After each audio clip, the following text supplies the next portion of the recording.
Hey there, it's Mitzi. Welcome to my channel and happy spring. In just a couple of days, we will celebrate the first day of spring. And so I wanted to share this video with you to celebrate spring because if you follow my channel, you know I love springtime. It's my favorite time of all because I love gardening. I love the birds. I love all the flowers and trees blooming.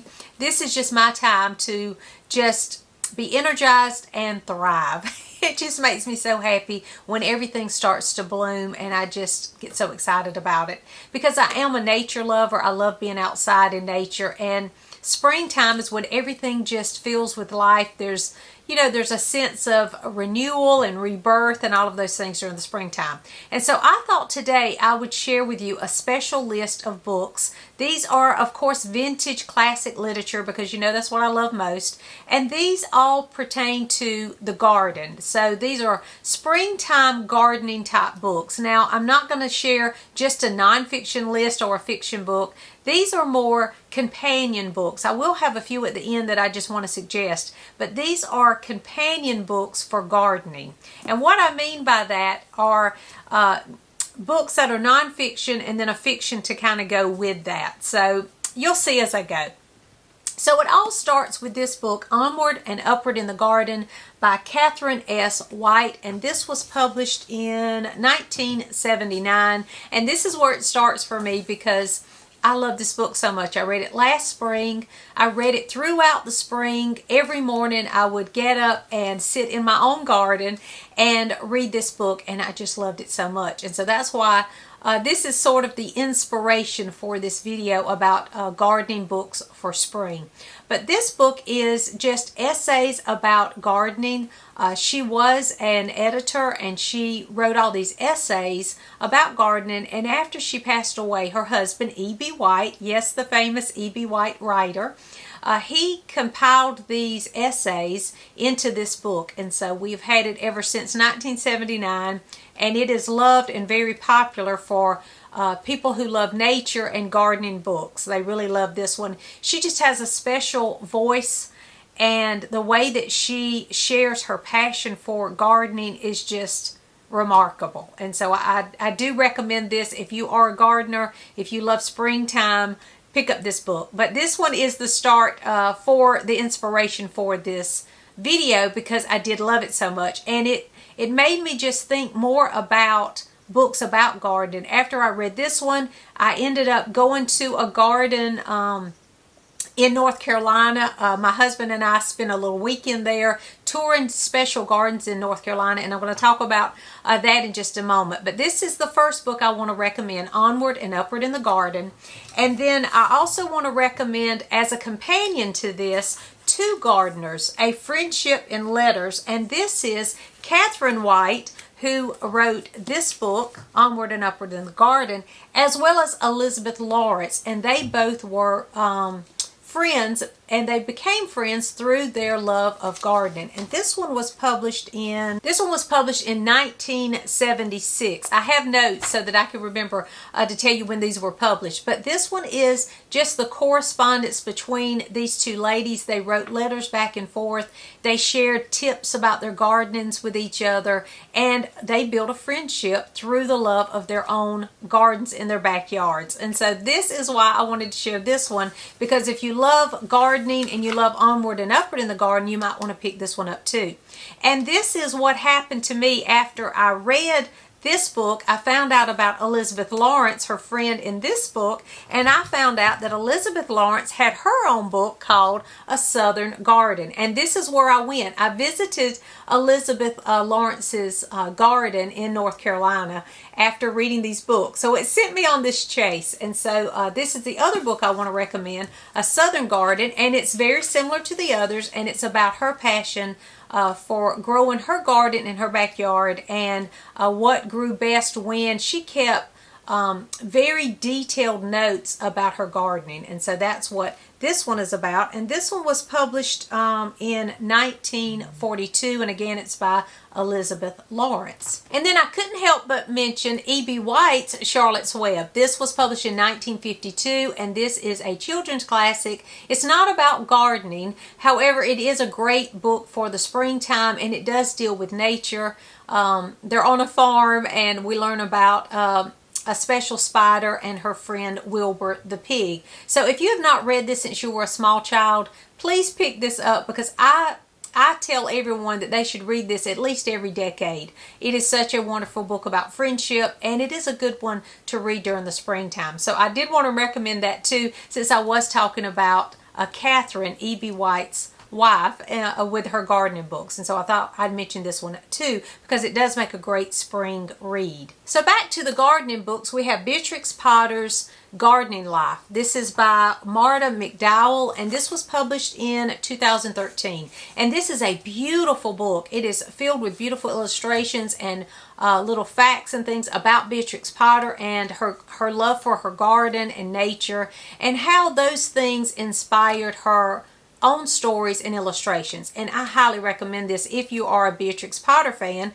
But of course, if you pick up this book, the companion that I recommend is a Beatrix Potter Treasury. Now this is some of her famous books. It includes several in this collection, but at the beginning of this book it's interesting because it tells a little bit about Beatrix Potter in this one too. So it does have some nonfiction at the beginning, but then in the back it has some of her stories. It includes The Tale of Peter Rabbit, The Tale of Benjamin Bunny, Flopsy Bunnies, The Tale of Tom Kitten, Jemima Puddle Duck, and there's a lot of others in here. And so this is a great collection. Of course, you could just pick up one of her little books, but I thought I would mention this collection because it does have several of her stories, but there's some nonfiction in the beginning about her as well. So these are great companions for this time of year if you want to pick up one of these. Another great gardening book is Emily Dickinson's Gardening Life by Marta McDowell. Again, this is by Marta McDowell, and this one was published in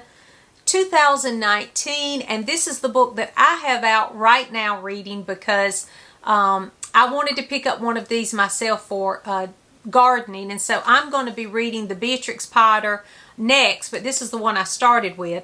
And so of course this one is the same sort of idea. It's facts about Emily Dickinson and her poetry and how her love for her garden and nature inspired her poetry. So it's the same sort of idea as the Beatrix Potter one, but with Emily Dickinson's poetry. And so of course the companion for this would be some of her poetry. So you could read this book and then pull out some of her poetry to enjoy along with the book, which of course this does that too. This shares her poetry along with it. But if you want to just be inspired and maybe read a poem a day while you read this book, that would be fun too. So I highly recommend anything pertaining to gardens, of course, but when you can pull some of these nonfictions with some poetry, that makes it even more special. So I love the idea of pulling out some Emily Dickinson poetry while you read about her love for gardening. The next one I want to mention is One Writer's Garden, and this is Eudora Welty's Home Place. So this is the garden of Eudora Welty. This was published in 2009. And by the way, I also want to mention that a lot of these books that I am mentioning to you have been given to me by some of you. So thank you. This one was one of those, so it reminded me of that.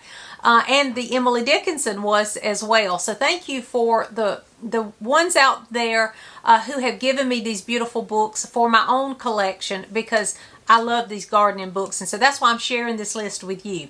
But this one is about Eudora Welty's Home Place, and it describes in here, now I haven't read all of it, I've kind of flipped through this one, but it describes pretty much her gardening just like the others, and how that inspired her character development, her plots for her stories and things. So again, another writer who was inspired by nature and her own gardening around her own home. And so I just find that to be fascinating, that all of these different women that we love so much, we love their writing, we can look at their more personal lives and how their surroundings inspired them so much for their writing. So I thought I would mention this one too. And if you pick up this One Writer's Garden about Eudora Welty's garden, you could pick up some of her collected short stories. This is a beautiful short story collection of Eudora Welty's, and so you might want to pick that up too. So those are a few I recommend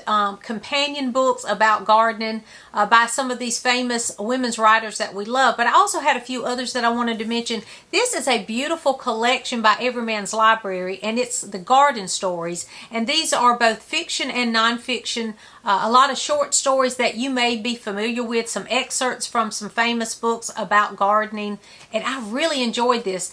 First of all, it gives you some ideas of some other things to explore, because like one of the other books that I'm going to mention is included. There's an excerpt from that book in this particular collection, and so it would be a great place to start if you don't know where to start with some spring type gardening books. This would be a good one for you to add to your collection. And I used this a couple of years ago. Every morning, of course, I would sit on my porch and I would read a little bit out of this book, and I highly recommend it. Another one that is a must for this gardening theme for the spring is The Enchanted April by Elizabeth von Arnim. This was published in 1922. If you haven't read this, I highly recommend. Now is the time. Spring is the time to read this, and it does have a gardening theme, because it's about four ladies who they're dissatisfied with their life. They decided to share a house for a vacation. They take a holiday together for some time away in Italy, and the surrounding gardens around this villa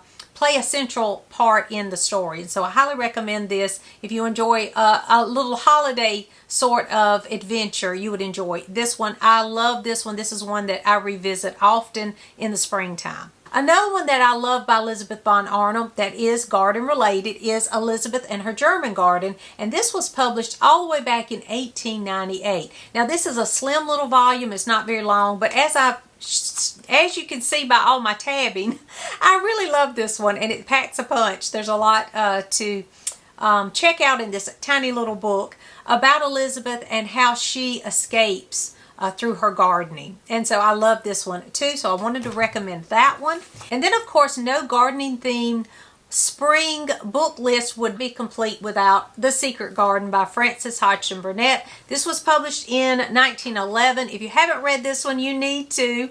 Don't miss out on this one. This is a famous children's classic about a young girl who discovers a secret garden, of course, a neglected garden, and as she brings the garden back to life, she experiences her own transformation. And so that's what this one is about, and it is the perfect time to read this one. So have you read any of these? Let me know in the comments. And are you a springtime garden lover like me? Let me know in the comments. Thanks for watching, and I'll see you soon.